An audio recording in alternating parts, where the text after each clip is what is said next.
Holmes' Fresh Fruit, Broken Bodies. Health inequality is a really important area of medical anthropology research. It's one of the reasons that we spent last week thinking about concepts such as health disparity versus inequality.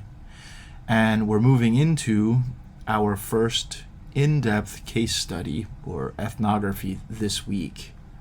In fact, last week when we were discussing health inequality, we talked about various social determinants of health outcomes, including things like ethnicity, minority ethnicity, and citizenship. Now we get to have a more in-depth case study, what in anthropology we call ethnography. Ethnography is where the anthropologist spends approximately 1 year doing research with a particular community. That tends to involve participant observation, a particular kind of research method that, as the name states, involves participating in the lives of the community that we're working with to get a very first-hand experiential understanding of the issues and the problems in question. This is Holmes' Fresh Fruit, Broken Bodies. It is the outcome of this particular kind of research and ethnography. So Seth Holmes himself teaches medical anthropology and public health at the University of California, Berkeley. It's one of our leading programs in anthropology here in the United States. So he's both, like Arthur Kleinman in that sense, he's both a medical anthropologist as well as a physician.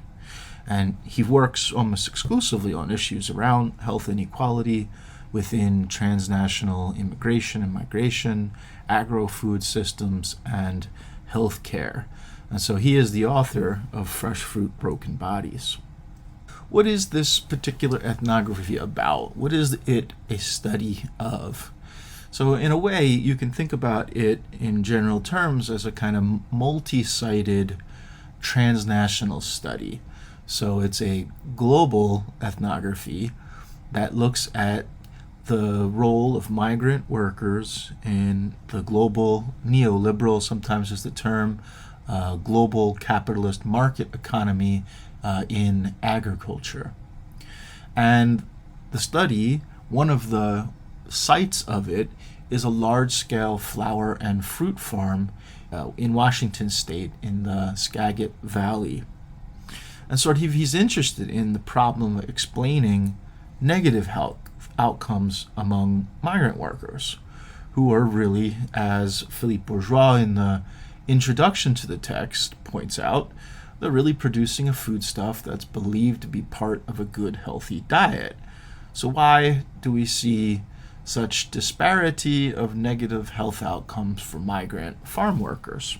As I mentioned, it's a multi-sited ethnography in the sense that it includes both Washington State and agricultural farms here, but it's looking at the movement of migrant workers from Mexico, and in particular, one region of Mexico.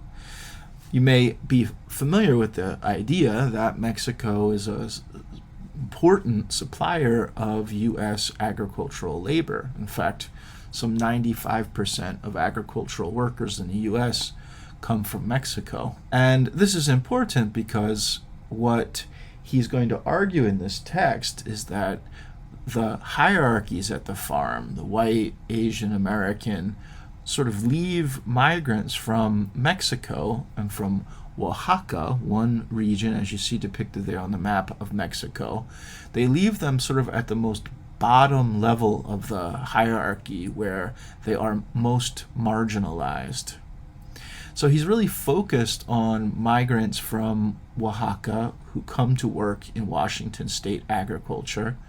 And he notes that unlike, let's say, the general public that often homogenizes the migrants from Mexico, he is pointing out that, in fact, many of the migrants from Oaxaca that worked there in the Skagit Valley for his ethnography are in fact indigenous peoples of Mexico, the Triqui or the Chique, who are not only at the bottom and marginalized within the U.S. social structure and the hierarchy on the farm, but in fact they are also disempowered at home. This is one of the reasons that they embark upon migration to the north, migration to the U.S., to deal with their disempowerment and marginalization there in Mexico.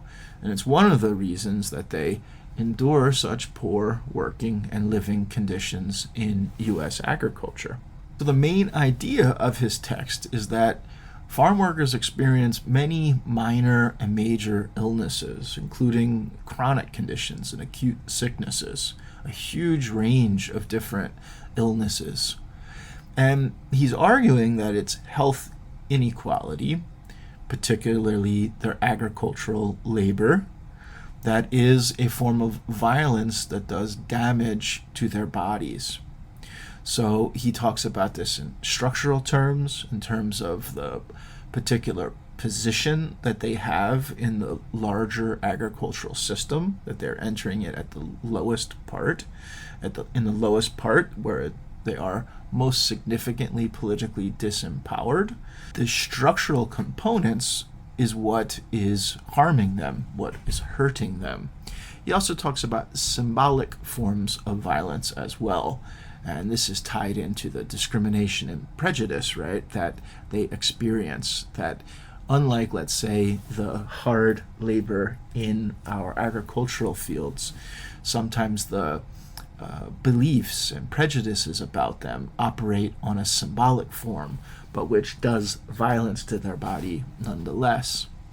So in this, we're thinking about the substandard living conditions, the substandard housing that many agricultural laborers are given, the exploitative labor. So example from the text was the requirement of collecting 50 pounds of strawberries per hour for minimum wage, and generally the broader discrimination that they have on the farm and in the broader community itself.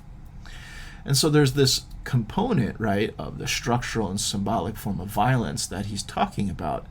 But he's also focused on the way that farm workers do seek care, right, for their illnesses. But doctors often lack a cultural understanding. They often lack the ability to communicate them in their primary language. And they also lack a structural competence. They are unable, right, to see the structural and symbolic forms of violence that are harming these workers.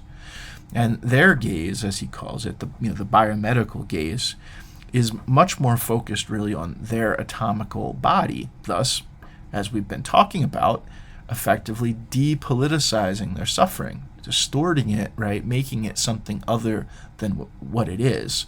So in this sense, doctors and biomedicine can be an obstacle, right, to achieving better health outcomes for farm workers.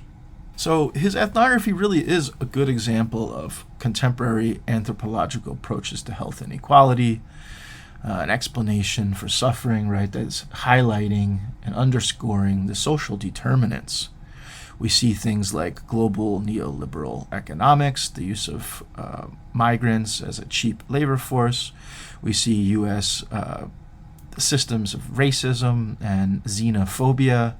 You see poor governance, poor regulation, and political disempowerment, all really determining the kinds of health outcomes we see migrant farm workers struggling with. Clearly, from Seth Holmes' perspective, tackling the problem of farm worker health is one that's going to require a different kind of initiative that both tackles the working and living conditions in addition to, right, the individual anatomical bodies and their own disorders.